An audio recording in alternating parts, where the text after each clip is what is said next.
एक CN ratio है, और सॉइल की फर्टिलिटी या हमारी खेती की जान है CN रेशियो। लेकिन CN रेशियो के बारे में जो आम धारणा है लोगों की, पूरे देश के वैज्ञानिकों की, पूरे वर्ल्ड में, किसी से पूछो, टेक्स्ट बुक में पूछो CN रेशियो क्या, तो कहते हैं कार्बन नाइट्रोजन का रेशियो 10:1। कितना होना चाहिए? 10:1। कितना रह गया? बोले 26:1। गड़बड़ा गया? बोले बहुत गड़बड़ा गया साहब। ठीक है ना। बेसिकली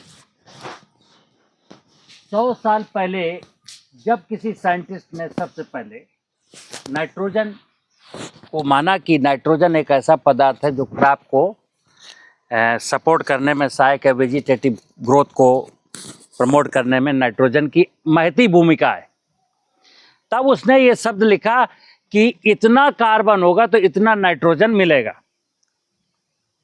ठीक है ना। एक खेत में इतना कार्बन होगा तो इतना नाइट्रोजन मिलेगा। अब आपको मैं आज साइंस समझा रहा हूँ। शैलेंद्र इसको थोड़ा आगे कर लेना, जब बोर्ड पर आए ना दिखे तो। देखिए आप, CN रेशियो 10:1। एक हेक्टेयर सॉइल, जो एक हेक्टेयर खेत है, ये कितने का होता है? 100 × 100, 100 स्क्वायर मीटर। 100 स्क्वायर मीटर मतलब 10,000 स्क्वायर मीटर का मतलब एक हेक्टेयर। एक हेक्टेयर की सॉइल, 6 इंच की सॉइल का वेट कितना होता है? 20,000 कुंटल।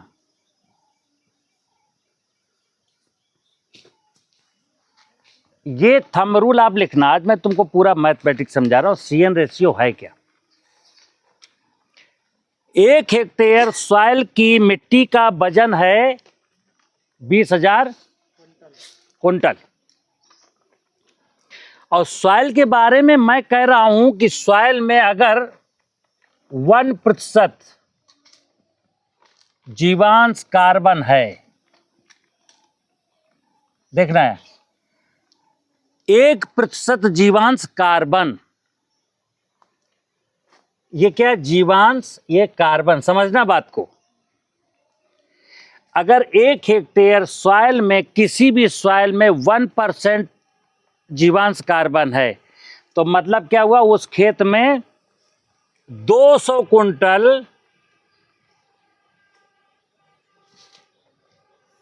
जीवांश कार्बन है। अब जीवांश क्या है, कार्बन क्या? तो देखिए, कार्बन यहां भी है, कार्बन वहां CN है, तो वहां पहले कार्बन है, बाद में ये N है। यहां क्या? जीवांश कार्बन, यहां पहले N है, बाद में कार्बन है। क्या इसका चक्कर? ये जो 200 कुंटल जीवांश कार्बन है, साल में हर साल 10%, इस 200 कुंटल का 10%, यानी कि 10:1। 200 कुंटल अगर यहां पर कार्बन है, तो इससे 20 कुंटल जीवांश, समझना विषय को, इससे जीवांश बनेगा। क्या बनेगा? और जीवांश क्या होता है?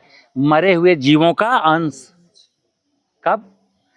जब यहां 200 कुंटल अगर कार्बनिक पदार्थ कार्बन के रूप में मौजूद है, तो 20 कुंटल न्यूट्रिशन मिलेगा। यहाँ N मीन्स नाइट्रोजन नहीं था, गलत है। वो एक साइंटिस्ट बेचारा कह गया, copy paste copy paste copy paste होते होते 100 साल गुजर गए, हमने उसको अध्ययन नहीं किया। आज भी copy paste. N means nitrogen नहीं है, N मीन्स है न्यूट्रिशन।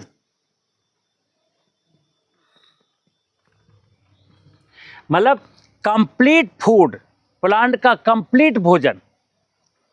जो यहां पर जीवांश कार्बन है, ये कार्बन है, इससे 20 कुंटल जीवांश।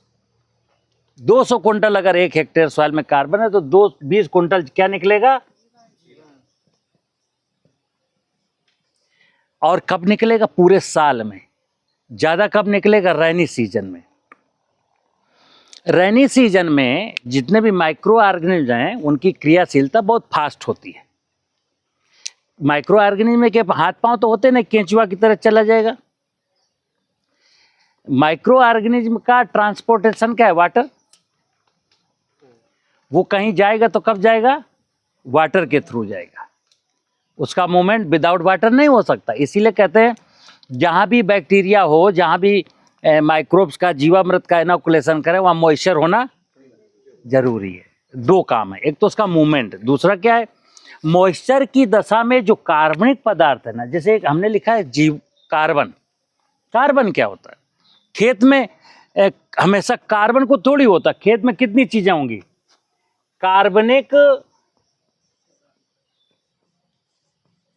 कार्बनिक पदार्थ। खेत में क्या होता है? फसल का अवशेष छूट गया, कुछ गोबर आपने डाल दिया, ये क्या? कार्बनिक पदार्थ। ये कार्बनिक पदार्थ जब इस खेत में मॉइस्चर होगा और जीवाणुओं के टच में आएगा तो कार्बनिक पदार्थ कभी काला होता है ना?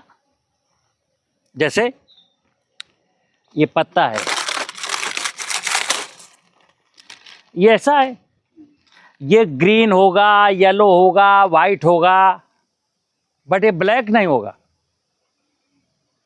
लेकिन ये जब मिट्टी में पड़ा रहेगा और इसके ऊपर और पत्ते पड़े रहेंगे और ये मॉइस्ट हो जाएगा, नमी में रहेगा 2 महीना 2.5 महीना, तो फिर ये ब्लैक कलर को प्राप्त होगा। जब ये ब्लैक कलर को प्राप्त होने लगेगा तो क्या हो गया? अब ये कार्बन में आ गया। जब कार्बन में आएगा तब उम्मीद है कि अब इससे जीवांश तेजी के साथ कन्वर्ट हो जाएगा। तो अभी किसी ने कहा, जैसे किसी सॉइल में किसी ने कहा CN रेशियो बहुत अच्छा 10:1 है, बट है कितना? इस सॉइल में 60। अब जैसे ये 1% हुआ ना, अगर यहाँ पर 0.3% जीवांश कार्बन है तो क्या हुआ? यहाँ पर कार्बन है 60 कुंटल। अब 60 कुंटल का 10% कितना निकलेगा? 6 कुंटल। या तो 6 कुंटल जीवांश मिलेगा ना साल भर में। तो रेशियो तो ठीक है, बस क्वांटम में कम है। और आप तो बोल रहे हो गन्ना। तो अब वैज्ञानिक चिंतित हैं क्या कि यार उस सॉइल का तो CN रेशियो अच्छा था यार, फिर गन्ना कमजोर कैसे पैदा हुआ? कोई सोच ही नहीं पा रहा। What is this? ये हुआ क्या? बोले यार डॉक्टर साहब तुम तो कह रहे थे CN रेशियो बहुत अच्छा। बोले हाँ साहब, CN रेशियो तो अच्छा था, रेशियो अच्छा था, वॉल्यूम अच्छा नहीं था। तो आज हमें क्या करना है? हमें इस खेत में कार्बन की मात्रा बढ़ा के 200 कुंटल करनी 1 हेक्टेयर में। अब देखना कैसे। किसी किसान से आप कहेंगे इसमें 1 हेक्टेयर में ऐसा करो, 1 हेक्टेयर में मिट्टी का वजन 2000 कुंटल है और आपको 200 कुंटल, अब आपके खेत में 60 कुंटल, इस साल 100 कुंटल बढ़ाओ उस साले को। तो 100 कुंटल बढ़ाना इस साल हमने टारगेट रखा, 100 कुंटल जीवांश कार्बन बढ़ाना है। तो क्या करेंगे? हमने उस किसान से बताया कि आप एक काम करो कि आप 100 कुंटल बढ़ाने के लिए, अब ये जो कार्बनिक पदार्थ है इसमें कार्बन कितना है? कार्बनिक पदार्थ अगर 100 किलो है ड्राई, तो इसमें 58 किलो कार्बन निकलेगा, 58%, राइट। यहां किसान को 100 कुंटल बढ़ाना है, तो यानी कि इसमें गुणा कर देंगे 1 पूजा कितना का बेटा? 1.72। इसमें 100 में 1.72 का जब गुणा करोगे तो 172 आ गया। 172 कुंटल अगर इसमें ड्राई गोबर, ड्राई पत्तियां, ड्राई भूसा खेत में मिला दोगे तो कार्बन आपका 160 कुंटल। लेकिन कब? ऐसा ना हो अगर यहां माइक्रो ऑर्गेनिज्म नहीं है ना, तो ये जो 172 कुंटल कार्बनिक पदार्थ ऐड किया है ना, यहाँ कार्बनिक पदार्थ ही रहेगा, ये कार्बन में कन्वर्ट नहीं होगा। तो कार्बन में कन्वर्ट होने के लिए माइक्रो ऑर्गेनिज्म चाहिए। अब इस बच्चे ने कहा दीमक लगेगी, फिर सुनना, अच्छी कहानी तुमने इजाद की है बीच में। इस नेचर को ठीक से देखोगे ना तो जहां वेट कंडीशन है सॉइल की, तराई बेट है, वहां केंचुआ, जहां शुष्क एरिया है, प्रकृति का नियम देखिए, केंचुआ किसी कार्बनिक पदार्थ को वेट कंडीशन में ही खा सकता है, लेकिन दीमक शुष्क कंडीशन में भी खा सकती है। दोनों मित्र हैं, सेम वर्क है, नो डिफरेंस। वो गीला पदार्थ खा करके बीट करेगा तो वर्मी कंपोस्ट कहेंगे, और दीमक शुष्क पदार्थ खा करके जब बीट करेगी तो उसको टर्मी कंपोस्ट कहेंगे। मैंने आज एक नाम दे दिया, टर्माइट कंपोस्ट। देखते हैं कौन क्या कर लेता है। और सत्य है, दीमक डेंजरस नहीं है। दीमक भी, आप सुनना, इस नेचर में जो कुछ भी है, एक बात तो आप दिमाग से निकाल लेना, प्रकृति ने, परमात्मा ने, भगवान ने जितनी भी इकाइयां यहां बनाई है ना, उनमें से कोई भी इकाई प्रकृति की, मनुष्य की दुश्मन। हमने अगर किसी को दुश्मन माना है तो ये मेरी अज्ञानता है। यहां कोई मेरा दुश्मन नहीं है। हां, अगर तुमको सत्य जानना हो तो ये सत्य को जानो कि इस धरती पर इंसान सबका दुश्मन है। और किसका किसका दुश्मन? ये मनुष्य का दुश्मन है, मनुष्य जीव जंतुओं का दुश्मन है, मनुष्य प्रकृति का दुश्मन है, मनुष्य भगवान का भी दुश्मन है। मतलब ये तो अपने रचनाकार को भी दुश्मन बनाने लगा। बोलो, आज जो हमारे आपके बीच में जो हलचल देख रहे हो, घटनाएं, दुर्घटनाएं, जितने भी प्रकार की, उसका कारण क्या है? उसका कारण एक ही है कि मनुष्य होशो हवास में मनुष्य मनुष्यता को भूल चुका है। मनुष्य को ना अपना ख्याल है, ना समाज का ख्याल है, ना प्रकृति का ख्याल है। तो खेती तो विशुद्ध रूप से प्रकृति से जुड़ा हुआ विषय है। तो प्रश्न था कि इस किसान के खेत में हमको जीवांश कार्बन बढ़ाना है। मित्र, जीवांश कार्बन बढ़ा दो ना आप किसी खेत में, आप किसी भी खेत में 1% जीवांश कार्बन बढ़ा के ले जाओ, खेत की मेड़ बना दी, खेत की मेड़ पर पेड़ लगा दिए, कोई चीज बर्न नहीं करता हूं, सारी चीजें खेत में लौटाता हूं, किसी को पेस्टिसाइड डाल करके नहीं मारता हूं, 2 साल 3 साल 4 साल लगेगा टाइम, मानता हूं 2 दिन में तो काम नहीं होगा, कुछ टाइम लगेगा। 4 साल के अंदर अंदर ये देश फिर से सोने की चिड़िया हो जाएगा। इस देश का किसान फिर से जो है ना समृद्धशाली हो जाएगा।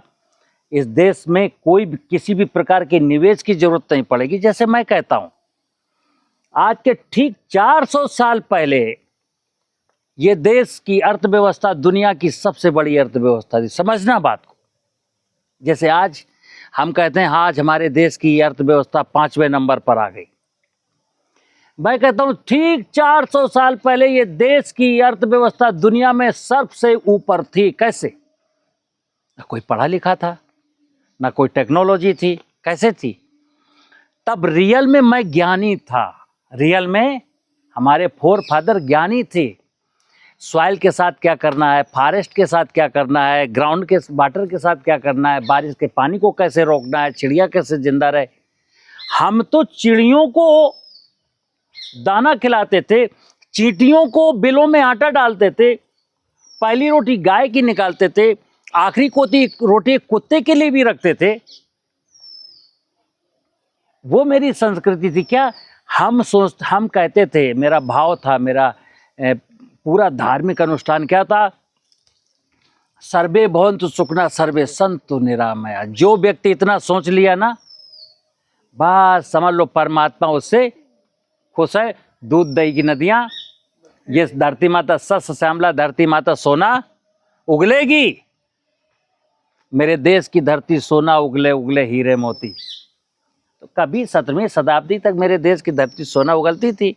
आज क्या हुआ, एग्रीकल्चर टेक्नोलॉजी, सबसे बड़ा जो खामी है वो है एग्रीकल्चर टेक्नोलॉजी।